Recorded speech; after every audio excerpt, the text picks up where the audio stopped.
Jack Scott, you've just done something that if I was asked back in Edale, I would genuinely have said wasn't possible.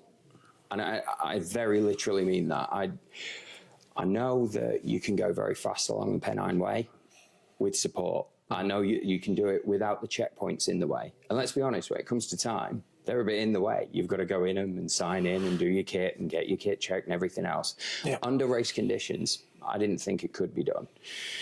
I don't know how you answer this quickly. How the hell did you do it? Simplicity, I think. Just tick the boxes as quickly as possible, always adapting, always learning. Also, you know, if you can literally make a mistake within, you know, you can put a bit of kit on and 20 minutes later it doesn't work. Okay, take it off, learn again, grow, evolve through the race. Make sure you double tie your shoelaces instead of single tie them.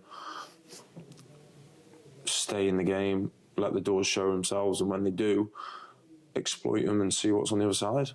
That's what I did.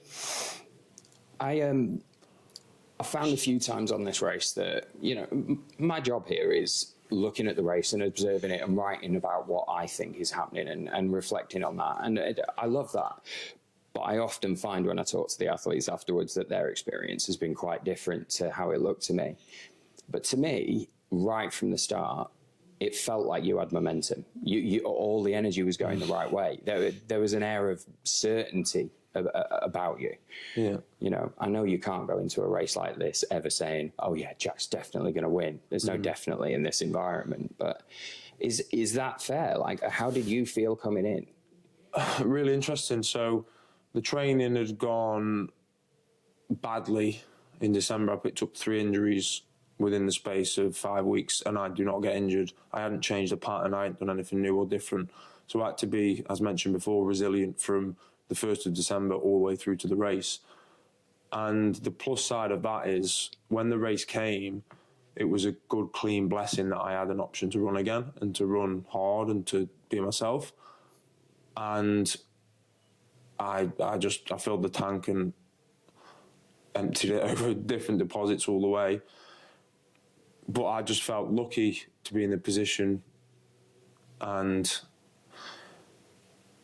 ready to take risks, because I'd missed running and I'd missed doing what I loved, because I had to get to the start line with the best possible chance, which meant not running. Which must have been tough. It was extremely tough. Yeah, I had to see a psychologist. I had a real bad wobble.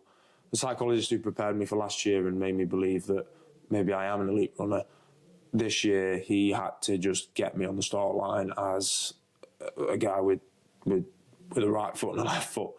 And we did that. He gave me clarity and he set me up to explore different avenues. That's fascinating to me, because I only get to see you here in this environment. This is all I know of you, really. And the person that I saw there was unflappable. I'd have said, you know, those 3 injuries come up just on the run into a race like this. You'd have every reason to panic as an athlete who's put everything into this race.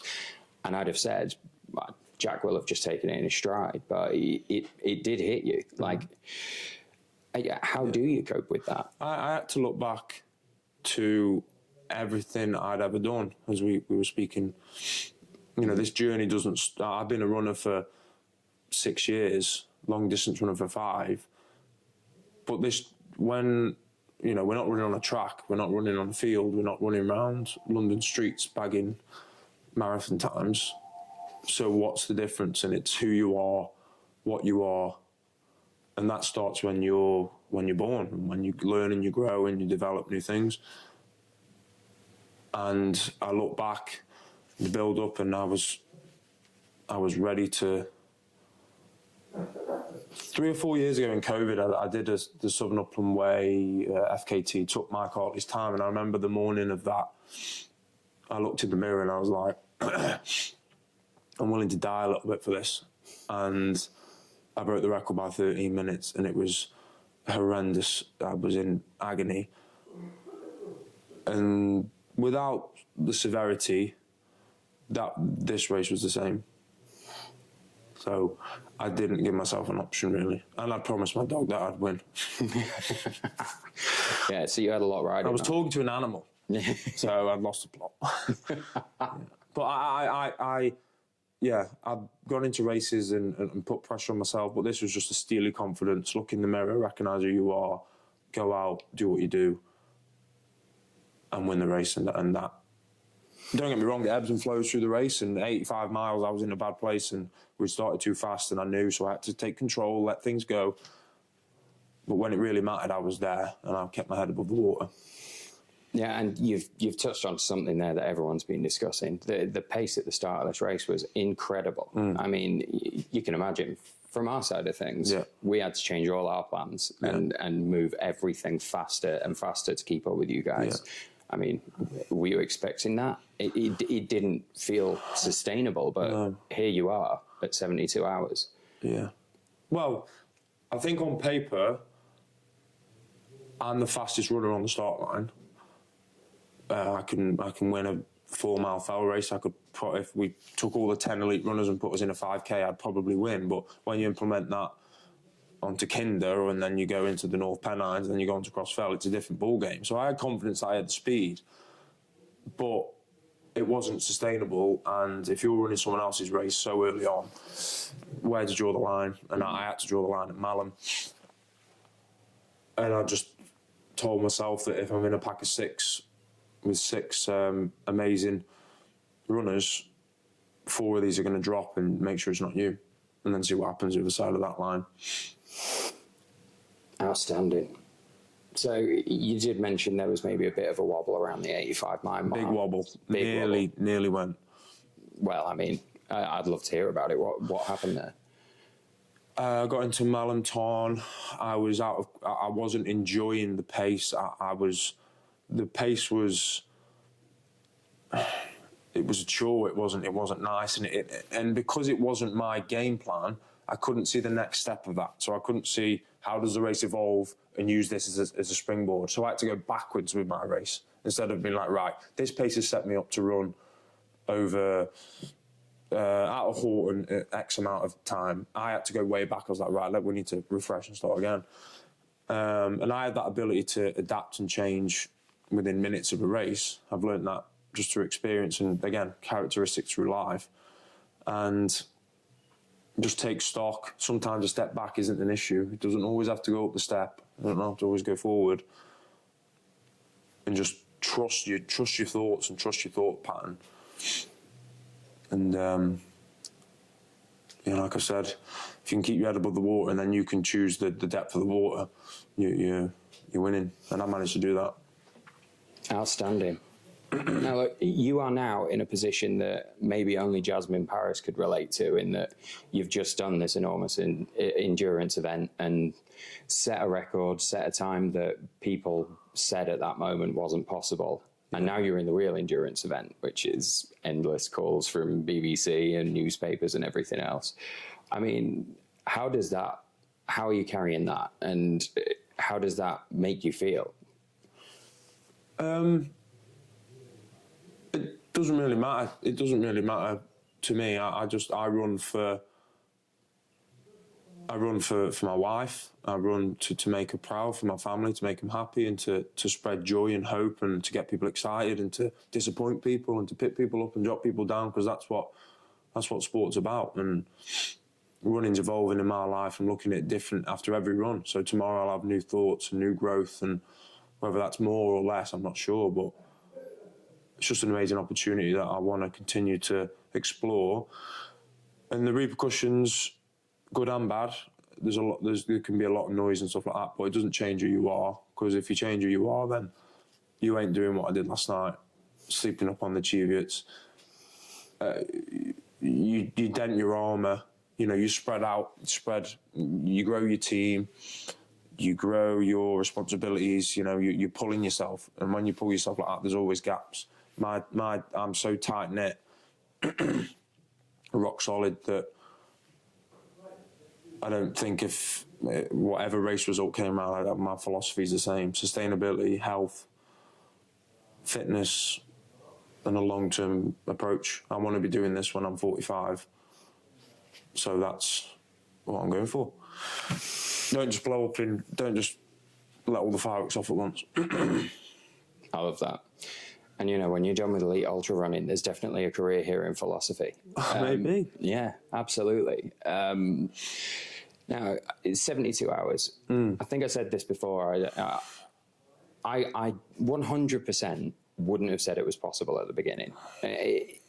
Now that you've hit that time, can you see any way that you could have gone quicker? Can you see a way in there that somebody could beat that? If there was someone on my shoulder, I mean, I was hallucinating, I was thinking Damien was 3 miles behind. It was so precious to me to hold that lead and to win this race that I literally ran as hard as I could for 3 days. After my wobble at Malham, reassessed, and then once I got that purity of leading the race, heading towards Greenhead and along Hadrian's Wall, I just had a willingness to protect that, because I'd looked at that and dreamt of that for years and years and years. And I had to second guess, you know, am I being greedy? Is this the right time? And it was, and I just kept taking money out of Damien's bank, trying to put it into mine. And I think at Burness, someone was telling me, Damien's still at Bellingham and you've got 14-mile lead. I didn't change my mindset. I just pushed and pushed to the limit. Now, if he was a mile behind, I don't know what that limit would have been. I would have found a way to win, and that would maybe have been less than 72. So if the relationship and the connection's there, I think you can run as fast as you need to. Standing in a checkpoint, that's often a difficult moment, because you come in looking that fired up and you ask where Damien is behind you. Part of me doesn't want to tell you, because I don't want to, you know, put that fire out under you to remove that urgency. Equally, we don't want to push you into a spot that isn't safe for you to be in. That's a really tricky decision to make. So is that something, even subconsciously, that you just shut off from in that moment? Like, you asked the question, but if it's more than 3 miles behind, you don't want to know, because you need that fire to push you over. Well, I mean, when you do these events, you write at the top of the page to finish. You know, this year I wrote at the top of the page to win. Whatever it takes. Just be flexible, be tough, be ruthless, and trust me, if you can do that in the latter stage of the race and you're not doing it in Hebden, great. And that worked. Just absolutely astonishing. I'm going to add a little bit of levity here. I mean, it's been incredibly bitter cold conditions out there. We all know that. We've all seen the photos. We know what that means.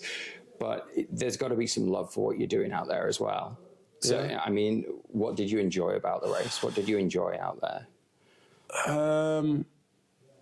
Having the capability to back up my mindset again, which has not always been the case. The body and the mind working in sync, finding that flow that the old legends talk about before stats and before you plug yourself into a machine and tell you how long your toenails are. An inner ability to move sustainably over the moors, over the hills, to control that. You know, Mike Hartley, Josh Naylor, Martin Stone, all these amazing runners, you know, they didn't have GPS. I was up there last night and I was thinking, if I had a compass and map here, this far into sleep deprivation, I haven't got the capability to deal with that, and then men did. So it was following the footsteps of legends, and I guess I put a little bit of my own stamp on that, but I'm just satisfied that the journey was a success. It looked like it took a little bit there for you to say, I've put a little bit of my own stamp on that. I mean, do you understand what you've done? This is a pretty unique event. There aren't many events like this. There aren't a lot of races in the world that are anywhere near this tough or this long. And I'm not saying that as somebody involved in this as an organisation. That's just a fact on paper. I mean, we're at the edge of what people can do. And nobody knew that a person could do this, let alone that you could. How do you absorb that? You just did that. Yeah. There's always someone better. In every walk of life, there's always someone better, younger, wiser, faster, fitter. And you get a moment in time and you have to exploit that. And I'm 29. I've got this opportunity and I'm going to give it everything I've got. And I just felt like I had another gear. And I felt like if I'd have dropped into town here, I dropped into the village, and you told me that there's another 40 miles, I would have adapted, figured it out, and moved on. It was whenever I controlled the clock. So whenever it was time to stop, was that the body always gives you enough, but you have to get close to that line, and it worked this time. When I see anyone finish one of these races, and I'm talking the spine race or any of the other sort of really long, brutal-looking races that I've seen, when people hit the wall across the line or whatever it is, you see something click in their head, a bit of an upgrade, a faith in themselves that they didn't necessarily have before. Yeah. And what I'm hearing from you there, and what I feel like I saw from you at the start, is you came into the race with that, and that feels like the difference to me. Does that make any sense? It does make sense, and also, you know, I'm up there doing what I did last night, moving at that strong, sustainable pace. You know, the people in the middle and the back of the pack, they're not getting the glory or the interviews or the whatever comes through the emails. They're doing it because they love movement, they love sport, and they've got passion for being in the hills. You know, that's what sets you up. And if you can enhance a performance, great. But the fundamentals of the sport are the same for everyone. And events grow and evolve, and there's some very significant ones at the minute, but keep the fundamentals right and get to the end and see how you've grown. Review it, move on. Well, Jack, I feel like I genuinely watched, you know, a historic event, you coming in and touching that line there. I also feel like you might be one of the wisest people I've ever pointed a camera at. So congratulations on 2 fronts there, if the latter one means anything in the grand scheme of things. And yeah, just that. Congratulations, well done, and thank you. From me and from everybody watching, thank you for doing what you did out there. It was, what is it? A journey to paradise starts in hell. Crossfell was bad. So, yeah. A journey to paradise starts in Crossfell. Maybe. That was awesome. Class. Thanks very much, Jack.